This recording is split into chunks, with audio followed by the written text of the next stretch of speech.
안녕하세요. 저는 30대 후반의 여자이고 현재 동갑내기 남편이랑 결혼한 지는 3년이 되었습니다.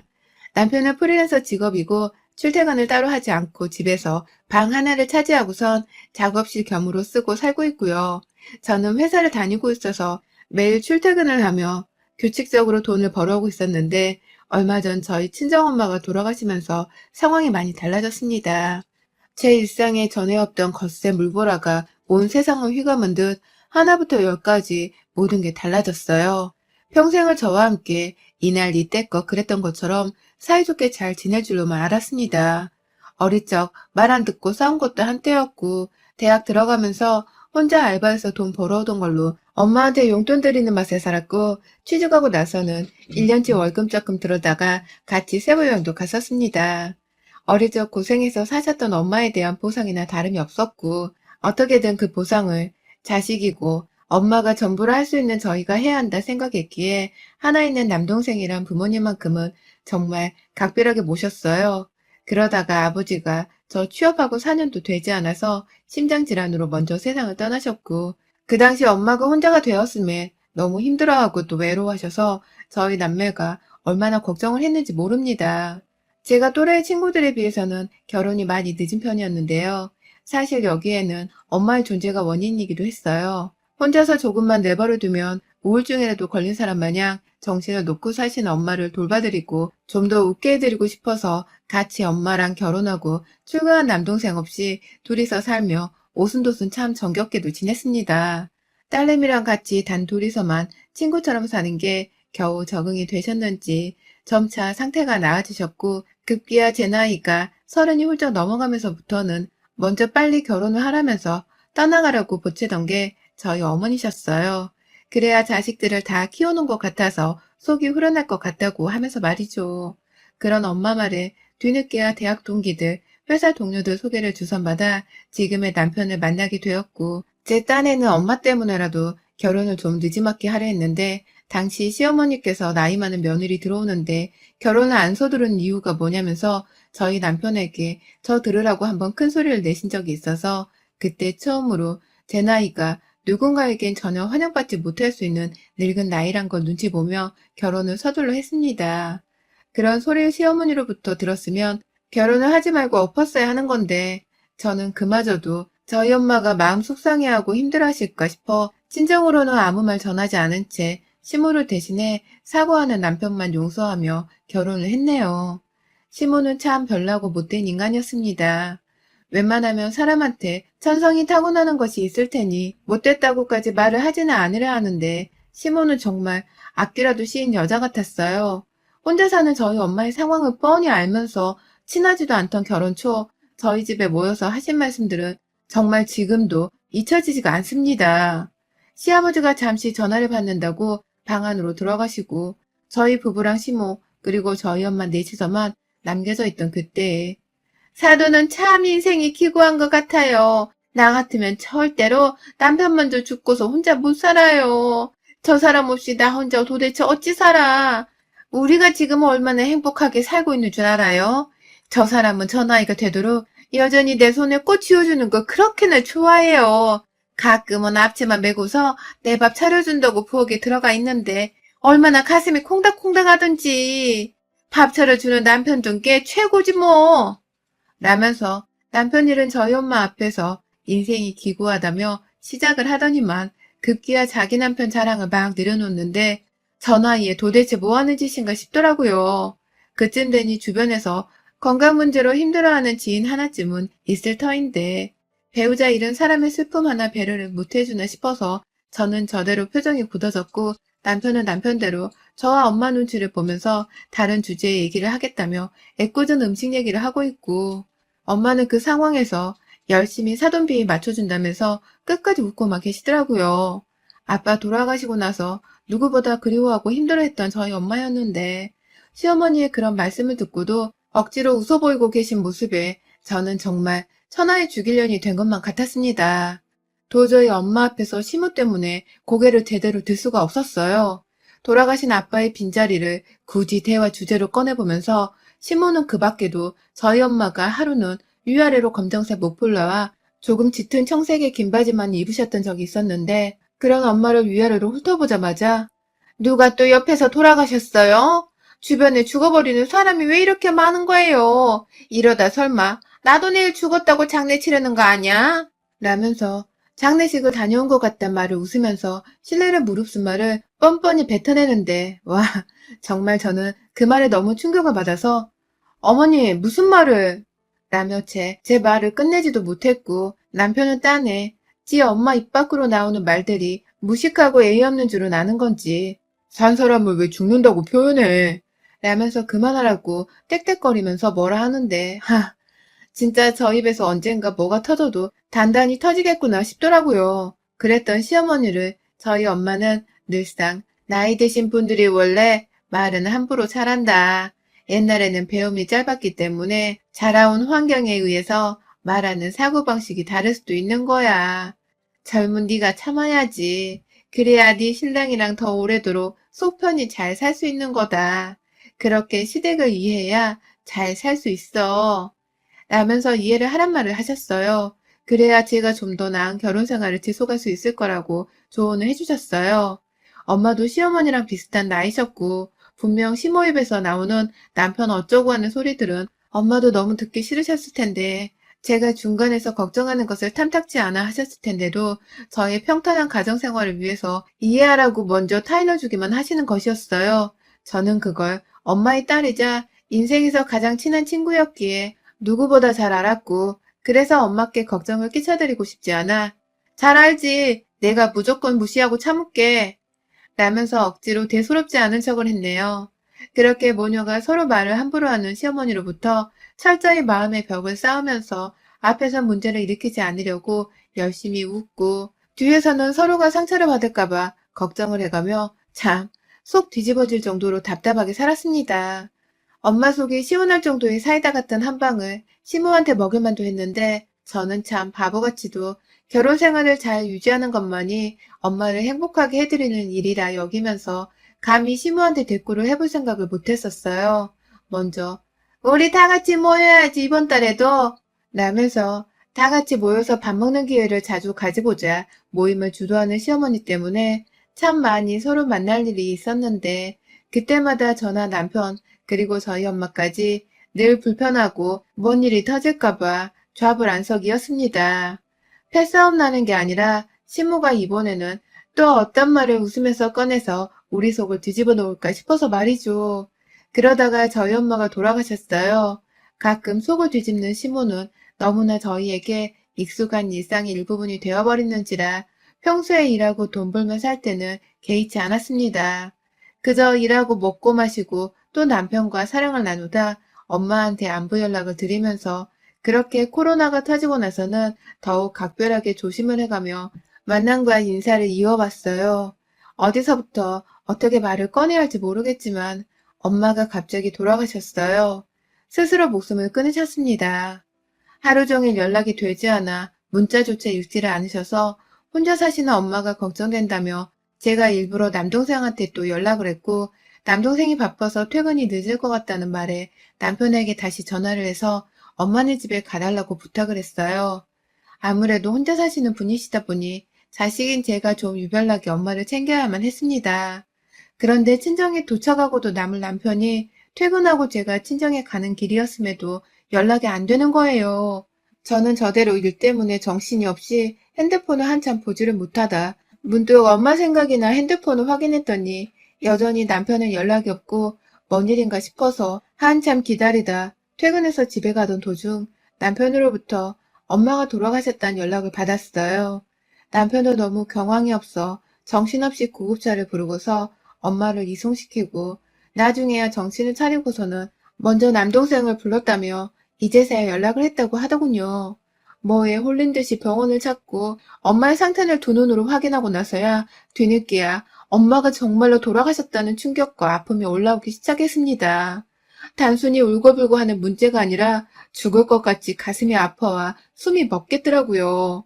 엄마가 스스로 목숨을 끊으셨다는 그 사실을 도저히 믿을 수가 없어 남동생의 애꿎은 등짝을 몇 번이나 내리쳤는지 모릅니다. 하나 둘 내가 그간 엄마한테 했던 말들과 동생이 했던 말들 내 남편이 했던 말들을 곱씹어보면서 어느 포인트에서 우리 엄마가 가슴이 아프시고 죽을 만큼 힘드셨을까 하며 과거를 떠올려보던 중 빠른 시간 내에 시어머니가 제 머릿속을 가득 채웠습니다. 평소 한결같이 죽은 우리 아버지를 언급하면서 혼자 살면 외로워 죽을 것 같을 텐데 사돈은 참 용케도 잘 버텨요. 라는 개소리를 시전하며 고인의 유족을 농락한 날들. 우리 남편 없으면 나 진짜 살 이유가 없어요. 남편이 곁에 같이 나이 들어 간다는 게 얼마나 축복받은 일인지 또 행복한 일인지는 사돈은 절대 모를 거예요. 라면서 지 남편은 살아있어서 너무 다행이라는 말을 구태여 입 밖에 꺼내는 개친상짓을 시전한 날들. 그 모든 날들 중에서 시모가 저희 엄마의 가슴에 비수를 꽂다 못해 칼로 난도질을 한 그 순간들이 모조리 다 영화의 필름 마냥 꺼내져 머릿속을 흘러가는데 제 입 밖으로 그만 죽여버릴 거야. 이게 다 그 여자 때문이라고. 라는 화부터 내버렸습니다.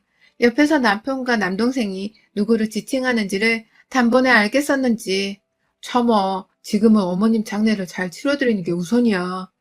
라면서 제 화를 겨우겨우 달래더군요. 그 말이 일리가 있었는지라 저 정말 차오르는 이 분노를 어떻게든 참고 이겨내야 한다며 마음을 달래가며 엄마의 장례를 준비했습니다. 여전히 부르면 내 딸 하고 일어나 와줄 것 같은 엄마가 누워있는 꼴을 보고 있자니 너무 속에서 천불이 나고 코가 달아 없어질 만큼 뜨겁고 사무치는 눈물이 흘렀으나 장래만이라도 잘 치러드려야 엄마가 떠나시는 길만큼은 더 이상 힘들지 않아 하지 않겠냐면서 저를 달래주는 제 하나뿐인 남동생의 말을 들으며 씩씩하게 마음을 다잡았습니다. 사망진단서 발급부터 부고 사실을 주변인들에게 알리기까지 너무나도 힘이 들었어요. 남편과 남동생이 옆에 없었더라면 진작에 정신줄 못 잡고 쓰러졌을 텐데 옆에서 든든하게 제자리를 지켜주는 남자들 덕분에 힘을 얻으며 장례를 치렀는데 저 정말 장례식장에서 피를 볼 뻔했습니다. 글쎄 장례식장에 나타난 시모가 짙은 색의 립스틱을 바른 채 메이크업을 하고 나타난 겁니다. 그것도 평소에는 그냥 곱게 뻗어있는 지저분한 생머리 상태였는데 어느 순간 누구한테 드라이라도 세게 받고 온 사람 마냥 머리가 완전히 정갈하게 정돈이 되어서는 곱게 묶여져 있고 가까이 와서 저한테 인사를 할 때에는 급기야 얼굴에 파운데이션을 쳐발라선 피부가 희고 눈썹부터 눈화장까지 곱게 되어 있는데 와씨 진짜 그 꼴을 보는 게 구역질이 나올 뻔했습니다. 내 엄마는 지금 저리 마음 속상해하다 스스로 목숨을 끊어 누워 계신데 사돈이란 인간이 하다하다 이제는 우리 엄마 장례식장에서도 저리 엄마의 속을 뒤집어 놓을 짓을 한 채로 나타나니 열불이 나 죽겠더라고요. 누가 봐도 화장을 곱게 해서는 미용실 가서 머리부터 메이크업까지 풀로 서비스를 받은 모양인데 그 상태로 와서는 우리 엄마 앞에서 코인의 명복을 빈다며 인사하는 시모의 얼굴에서 눈을 떼지 못했습니다. 제 눈은 이미 살기가 가득했고 저뿐만이 아니라 옆에 있던 남동생도 얼척이 없다며 엄마 돌아가시고 나서 처음으로 헛웃음을 지어 보이더라고요. 남편은 진땀을 빼며 시모를 빨리 내보내겠다고 어여 자리에 앉아 한 그릇 드시고 가세요. 라며 시모의 등을 떠밀고 있고 시모는 자신을 요상히 쳐다보는 저를 보며 갸우뚱대더니 네가 많이 힘든가 보구나. 나를 보고도 인사를 제대로 안 하는 거 보니 힘내라 아가. 라는 말을 하면서 제 어깨를 한번 토닥이고 나갔어요. 순간 동생과 눈이 마주쳤지만 둘 다 어떻게든 엄마의 장례까지라도 잘 치르는 것에 집중하자며 화를 달랬고 저는 장례부터 화장하고 엄마를 납골당에 봉안에 들이기까지 정말 엄마 잃은 슬픔과 동시에 시모를 향한 분노로 머릿속에 잡념이 마를 날이 없었어요. 그런데 결국 시모는 한 건 단단히 절 건드리고야 말았습니다. 불안불안했는데 결국 그 행동 거지며 인성은 고쳐 잡을 수가 없더라고요. 장례 후 집으로 돌아가던 날 동생과 동생처 그리고 저와 남편 이렇게 넷이서 마지막까지 함께 마무리를 하곤 제가 어떻게든 동생네 부부한테 수고했다고 밥 한 끼라도 해주고 싶어서 저희 집으로 데리고 갔어요. 발인하고 화장하고 정말 그 과정 동안 남동생이 저만큼이나 너무 서럽게 울어서 옆에서 올케가 남동생 챙긴다고 옆에서 같이 엄청 고생을 하기도 했거든요. 저희 모두 아이가 없는지라 어떻게든 서로 배우자만 챙겨주면 되는 상황이었고 이제는 정말 세상에 부모 없이 남동생에만 남았다는 생각이 들어 우리끼리라도 엄마 없이 새로이 살게 되는 이 시점을 잘 시작해보자는 마음이라도 다져보려 손수 밥을 차려주고 싶었습니다. 그런데요, 다 같이 저희 집에 가보니 집안에 사람이 있더라고요. 바로 시어머니셨어요. 시아버지는 자리에 안 계셨고 시어머니는 혼자서만 들어와 계셨는데 니네 걱정돼서 내가 그냥 집에 있을 수가 있어야지. 먼저 밥 차려놨는데 사돈네도 오는 줄 몰랐네. 더 차려둘걸. 라면서 얼른 부엌에 가서 밥을 먹으라고 떠미시더군요. 평소 남편이 집에서 프리랜서로 일을 하니 늘상 집에 있어서 남편 보러 저 없을 때 집에 자주 오고 가고 하셨던 것을 알고는 있었으나 저희 집 비밀번호까지 알고 계실 줄은 몰랐습니다. 누가 내 집안에 말도 없이 들어와 있다는 것부터 짜증이 순간 확 나버려서는 남편을 째려보니 남편은 자기도 계신 줄 몰랐다는 말을 하려는 건지 손을 흔들어대며 고개를 젓더라고요. 자기는 죄가 없다는 걸 어필하려는 것이었죠. 하지만 그건 중요하지 않았습니다. 그냥 이미 다른 사람도 아닌 시모라는 것에서부터 열불이 터져선 당분간은 안 보고 싶었던 사람을 억지로 본 것에 대한 분노가 차오르는데 그만 제가 이 분노를 조절하지 못해버리고 말았어요. 결혼하고 난 후부터 무조건 이해하고 참으라고 했던 엄마의 오랜 가르침 때문에 엄마 앞에서 시모한테 제대로 욕 한 바가지도 못해줬던 것이 두고두고 한이 맺혀 죽겠는데 부엌 식탁 위에 올려져 있는 생일 케이크를 보는 순간 제가 그만 폭발을 하고 말았습니다. 제정신이에요? 뭐 어디 축하할 일이라도 있어요? 생각은 하고 밥상을 차린 거예요? 내 엄마가 돌아가셨는데 세상 천지 어느 또라이가 생일 케이크를 먹으라고 올려둡니까? 진짜 보자 하니까 뭐 이런 게 다 있어 진짜. 라면서 뒤에 있는 남동생 부부한테 내 마음 좀 이해해달라며 가슴팍을 치면서 뒤돌아보자 남동생 부부도 뭔 얘기냐면서 황급히 부엌 안으로 들어와서는 식탁 위에 있는 생일 케이크에 빡이 쳐선 한숨을 내셨고 급기야 남동생은 올케를 보며 겨우 화를 누른 채로 씨발 이란 욕설을 크게 뱉어내었어요. 남편은 중간에서 말리겠다며 그게 아니라 장내 내내 우느라 당 떨어졌을 것 같아서 사온 것 같은데 그지? 그렇지? 그렇다고 말해. 라면서 자기 엄마를 어떻게든 변호를 하겠다며 별 같지 않게 당이 떨어졌다는 소리를 해대며 중간에서 정리를 하려고 하는데 제가 그만 그 말에 웃기지 마! 라면서 남편의 뺨을 쳐버렸습니다. 시어머니는 자기 아들을 쳤다면서 그 와중에 너 미쳤냐? 네 엄마 죽은 걸 왜 우리 아들한테 지랄이야? 라면서 저를 향해 다가오며 소리를 쳤고 그 순간 뒤에서 남동생도 이제는 사돈 어른이고 뭐고 아무 짝에도 쓸모가 없다면서 시어머니를 향해 달려들어서는 시모의 어깨를 밀치면서 당신이야말로 미친 거 아니야? 장례 끝나고 온 사람들 앞에서 케이크를 선물하는 게 제정신이야? 아우 씨바 진짜 그동안도 역 같았는데 이거 진짜 뭐 이런 게 다 있어 라면서 당장이라도 한 대 치겠다면서 다가서서는 위협을 하는데 그걸 본 남편도 제 남동생의 덩치에 감히 말려보겠다고 덤빌 수가 없었습니다. 오로지 남동생을 말릴 수 있는 건 저나 올케 둘뿐이었어요. 동생을 옆에서 겨우 말려가면서 사실 속으로는 동생이 한 대라도 시모의 낯짝을 쳐주길 바랬지만 끝까지 붙들어 말렸습니다. 그 더러운 짓, 손에 사람 뺨 때리고 피 묻힐지도 모르는 그 더러운 짓은 제가 제 손으로 직접 해주고 싶었으니까요. 그간 엄마가 살아계시던 생전에 하지 못해서 후회로 속이 터질 것 같았는데 장례식장에서의 짙은 립스틱을 바른 화장과 메이크업이라는 희대의 뻘짓에 이어서 집에 돌아와서는 메이크업을 받았던 것이 맞다는 걸 반증이라도 하듯이 초췌해져 있는 얼굴과 밋밋한 머리카락으로 서 있는 시모를 반드시 응징해줘야겠다 싶었습니다. 하다 사돈 장례식장에서 사돈이 떠나가는 길에서조차 속을 뒤집어 놓고 싶으셨던 거예요? 그래서 립스틱에 메이크업에 머리까지 하고 나타나서는 이제는 남은 자식들한테 케이크라도 떠먹여주면서 우리 엄마를 또 한 번 더 욕보이를 하시는 거고요. 정말 제가 상상한 그 이상으로 어머님은 악랄하시네요. 살다 이렇게 악랄한 늙은이는 내가 진짜 처음 본다고. 라면서 시모의 밋밋한 머리를 잡아당겨서는 앞에 있는 생일 케이크 위로 시모의 얼굴을 처박아 던져버렸습니다. 식탁 위에서 손을 허우적대며 제 소나기에서 빠져나오겠다고 발버둥을 치던 시모 때문에 식탁 위의 밥 반찬들이 죄다 쨍그랑거리며 사방으로 떨어져 나갔고 시모는 숨을 못 쉬겠던지 고통스럽다며 급기야 식탁 위를 손바닥으로 세차게 치며 그만하라 신호를 보내더군요. 뒤에서 남동생이 못 봐주겠다며 자기 손까지 들어선 시모의 머리를 한 대 더 깊숙이 케이크 속으로 박아버리던 그 순간 결국 남편은 자기가 해결할 수 있는 정도의 보통 일이 아니라 생각을 한 건지. 한 번만 봐줘, 제발. 노인네 노망난 걸 나를 봐서라도 제발 한 번만 봐주라.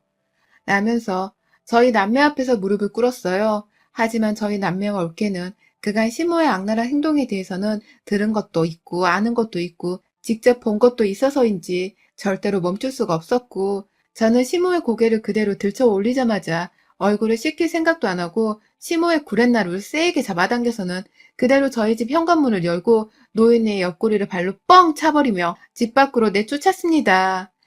현관문 밖으로 나가 쓰러지는 시무를 따라 일어나 애초로이 쳐다보던 남편에게 너도 나가. 이 상황에서 네 엄마부터 걱정되고 네 엄마가 여전히 옳다고 생각되면 나가서 네 엄마 뒤처리나 하라고. 천하의 죽일년 같으니라고. 감히 엄마 잃은 자식들한테 생일 케이크를 갖다 처먹일 생각을 해? 확 진짜 대가리를 뽑아버릴라. 라면서 남편을 보다 말고 시모를 향해 다시 나가서는 발길질을 갈기고 침을 퇴 뱉었습니다. 시모는 벌벌 떨면서 아파트 찬바닥 위에서 두 손바닥으로 자기 얼굴을 감싸더라고요. 저는 집안에서 지엄마를 챙긴다고 나오지를 않은 채 가만히 서 있기만 한 남편의 뜻을 짐작하고는 저희 집 현관문을 쾅 닫아버렸고요. 이 짓을 엄마가 살아계셨던 생전에 보여드렸더라면 엄마가 스스로 생을 마감하는 일까지는 없지 않을까 싶어서 가슴에 한이 맺히는 걸로 모자라 매일 밤마다 피토할 지경입니다. 단순히 아빠가 그리우셔서인지 아니면 시모의 말들이 가슴에 박혀 비수가 되어서인지 세상을 떠나실 적 엄마의 심정을 제가 감히 어찌 헤아리겠냐마는 이 두 이유 모두 시모의 하찮은 말들로 인해서 벌어진 감정들일 테니 저는 저대로의 엄마를 위한 복수를 했다고 여겼습니다. 동생네 부부도 옆에서 잘한 거라 저를 토닥여주기 바빴고요. 남편은 차마 지 엄마를 패버린 것에 잘했다는 말은 못했지만 면목이 없다. 라는 말을 하면서 말을 다 잊지 못하고 자신이 직접 난장판이 된 부엌을 치우겠다며 저희 보고는 좀 쉬라고 하더군요. 저와 남동생은 시무랑 씨름하느라 힘을 썼더니만 진이 다 빠져서는 주저앉았고 결국 그날 저는 동생네 부부한테 뜨신 밥 좀 차려주려다가 배달 음식으로 저녁을 대체했습니다. 벼랑간 정말 사람을 쳐보는 더러운 짓을 다 해봐서 남편을 볼 때면 아주 살짝 아들 앞에서 어미를 때린 아나무인한 사람이 된 것 같아 미안하긴 했지만 죽은 제 친정엄마 영정사진만 보면 제가 지금 누워있다가도 눈물이 줄줄 흐르고 감정 컨트롤이 안 되네요. 그래서 그런지 시무를 때리고 욕보인 건 두고두고 제 인생의 업적이 아닌가 싶습니다. 최고로 잘한 제 인생의 업적 말입니다. 여러분의 생각은 댓글로 남겨주세요. 오늘도 시청해주셔서 정말 감사합니다.